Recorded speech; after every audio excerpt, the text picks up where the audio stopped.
Welcome to the Inside Story. I'm Billy Hallowell, and today I am joined by Samantha. How you doing today?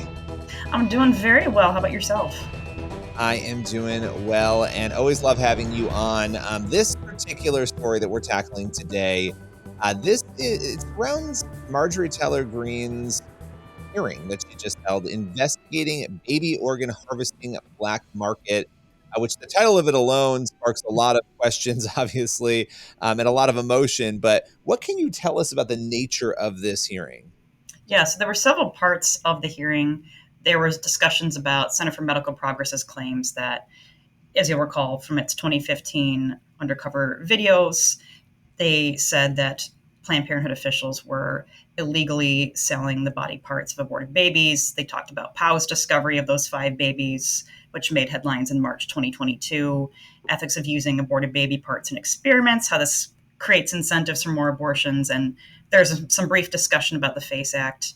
The purpose of the hearing, according to Greene, is to make changes. She made it clear that she and her colleagues are not condemning women who have had abortions, but they're trying to acknowledge, okay, human beings being killed, and how are these abortion facilities and Planned Parenthood handling their remains? The two people who testified were David Daleiden, the Center for Medical Progress president, and then POW founder Teresa Bukovanok.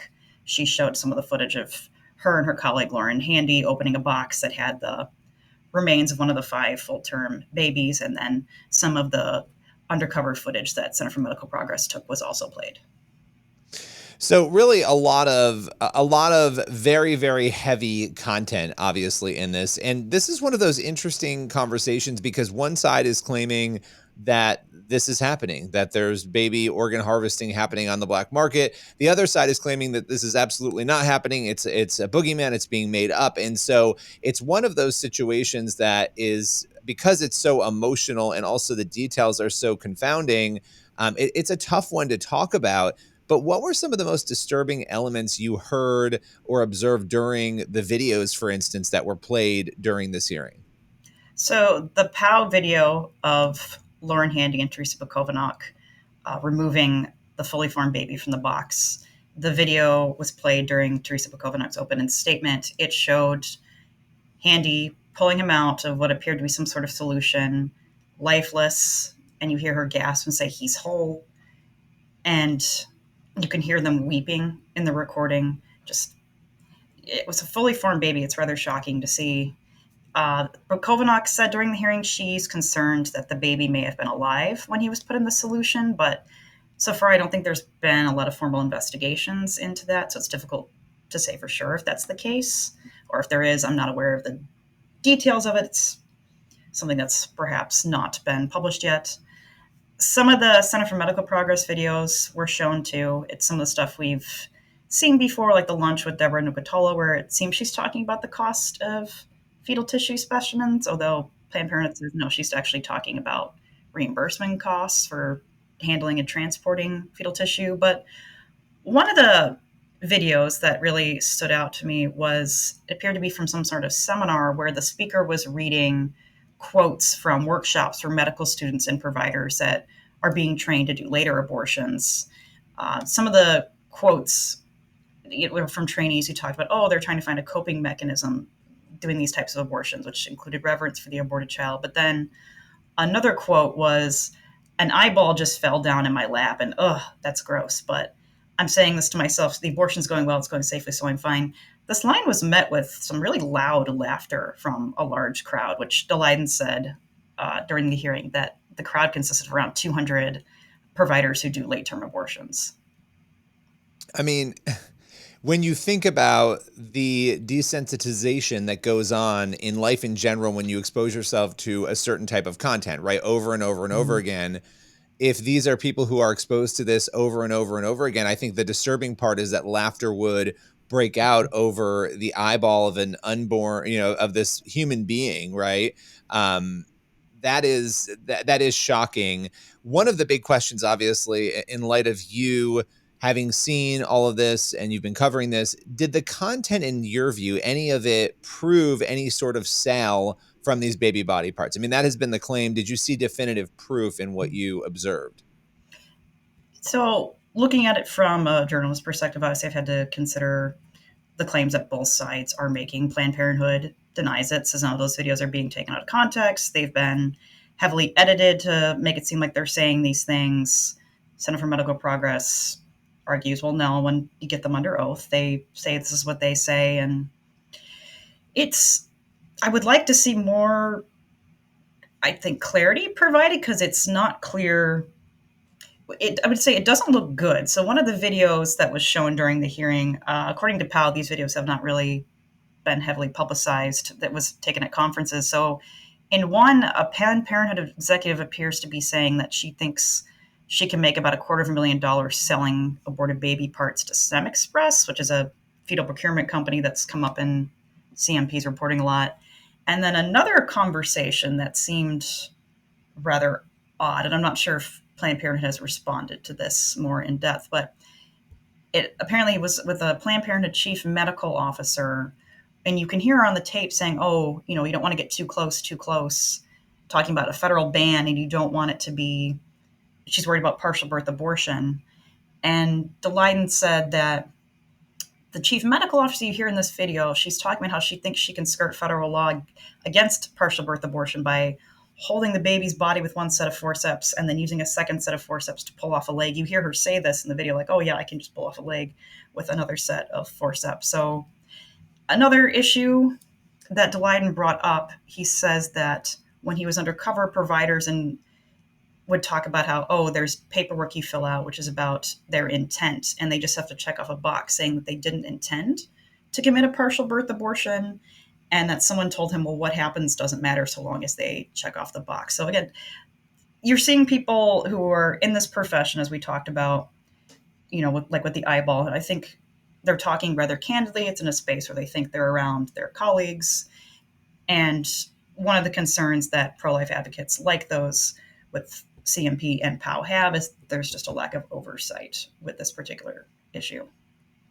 Well, and I do think the uncomfortable, and I'll just sort of say it because I know a lot of the pro-lifers are thinking this, when you have people talking about how they're going to take a leg off of, and whether you want to call it a fetus or an unborn baby, I think in some people's minds, they think, well, is it that much of a jump to consider that somebody, if they're willing to do that, might be willing to skirt the law in some way, right? And I'm not saying that they are, and I'm not accused. I'm just saying that these are the things that go through human beings' minds when they're hearing things like, oh, if I use another forceps to remove that human's leg, dot, dot, dot. So it becomes, this is why it's such an emotional issue. And to your point, these are people who, this is what they do every day, and they're having these candid conversations. But I think the fact that this is what they do every day is at the center of all of this, right? Regardless of whether or not organs are being harvested, the real reason that a lot of these videos are being made in the first place is to expose what goes on, I believe, based even on my coverage of this, what actually goes on during an abortion, right? So removing all the other factors here,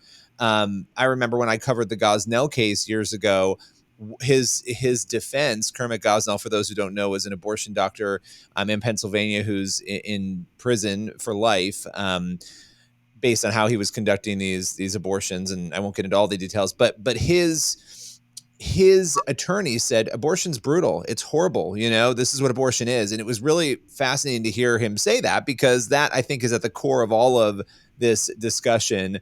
Not to go on a long-winded rant about that, but I think that's really what drives a lot of this. And so you having looked at, again, everything in this hearing, were there any other revelations or claims from those who testified that you wanted to highlight? So Bakovinock, during her testimony, she talked about those late-term babies she and Lauren Handy discovered, that they think some of them may have been aborted illegally, some born alive, some victims of partial birth abortions. She showed a photo of one of the full-term babies that she and her colleagues named Harriet, and she said, given the wounds on Harriet's head, they believe she may have been a victim of partial birth abortion. She also accused Cesare Santangelo of failing to help infants who survive a late-term abortion based on undercover footage live action released in 2013, where Santangelo says to the undercover investigators, oh yeah, if an infant's born alive, he says they would not help it. The clinic has defended itself, saying, well, he was just speaking hypothetically. So it's unclear exactly what's happening there, but it's why Bakovinock would like to see him called to testify before Congress. She called for an autopsy. Daleiden also testified that the people you see in his undercover footage should be subpoenaed and have to testify under oath about the things that were on those videos.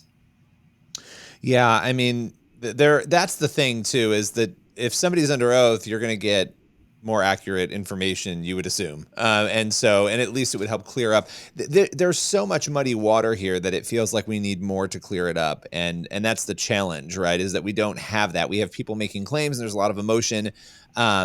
And so to your point, it would be helpful, I think, maybe to hear some of that. Now, Vice President Kamala Harris, she was also brought up during the hearing, which is obviously intriguing in that she's the sitting vice president right now. And there's a big election this year. What was said about her and why does it matter? So the prosecution against David Daleiden came up a few times. He and his colleagues, for those who don't know, have been ordered to pay Planned Parenthood $25 million. And I believe there's a criminal trial that is still going to go on this year in California. When Kamala Harris was Attorney General of California, she had ordered a search of Daleiden's apartment to seize hundreds of hours of unreleased undercover footage. Daleiden said during the recent hearing that amid this prosecution against him, revelations have come out about Harris during that implicate her, and he implied that Planned Parenthood's cover up its activities goes to the highest levels of government. Now, I'm not sure what specifically he was referring to regarding what would implicate her, but I know his legal team in the past has raised concerns about a potential conflict of interest because various Planned Parenthood entities and other abortion related groups have donated to Harris's campaign. And his legal team, a while back, I don't know if you recall, noted that the search of the activist's home took place a few weeks after Harris had met with Planned Parenthood executives. So there's been a lot of concerns about potential bias raised there. Yeah, well, and that obviously, in light of those cases, is important. Now, last question for you, and this is a very loaded question. We've talked about it in the past when you come on, but I think it's important we do address it. The FACE Act was also discussed. Can you remind listeners of what the FACE Act is and some of the recent legal conundrums that have targeted pro-lifers as a result of prosecutions that have been waged based on it? So the FACE Act, yes, was signed into law in 1994. It makes it a federal crime for activists to obstruct people from receiving abortions or reproductive health services. So it doesn't just apply to abortion clinics, it would also apply to pregnancy resource centers.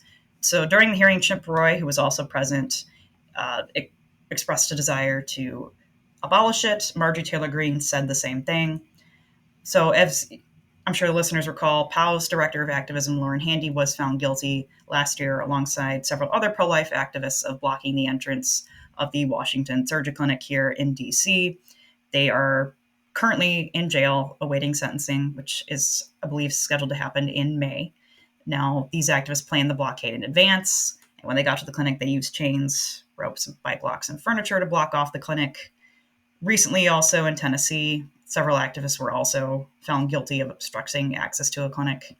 But Kovanok asserted during the hearing that she would like to see the DOJ focus on prosecuting people like Santangelo, who, again, she wants to have testify before Congress instead of focusing on activists like Handy. But obviously, there's a lot of debate there. Even in the pro-life movement, there's, this tactic of rescue is controversial, but activists like Handy say that they do it to put their bodies on the line to help the unborn victims of abortion and help women. But again, there's a lot of discussion about that. Some pro-lifers don't approve of that tactic. Yeah, no, I mean, and I think that the fact that there's debate there as well is we could do a whole show on that, but your explanation there is helpful because I think people are seeing headlines about the FACE Act and they don't know much about it. And, it also raises questions of why is the FACE Act suddenly becoming sort of a tool right now in the post-Roe era? I think there are people who have questions about that. It seems like that's been ramped up. And we're seeing some of these cases at the same time. We may be seeing people more willing to do blockades and those sorts of things. So there's a lot at play there. But Samantha, as always, really appreciate your time coming on and breaking down all these important issues today. Yeah, thank you. It was my pleasure. All right, we're looking forward to having you back again soon. And everyone else listening, make sure you tune in next week for another episode of The Inside Story. Head on over to thechristianpost.com for all the news you need to read. We'll see you again next week.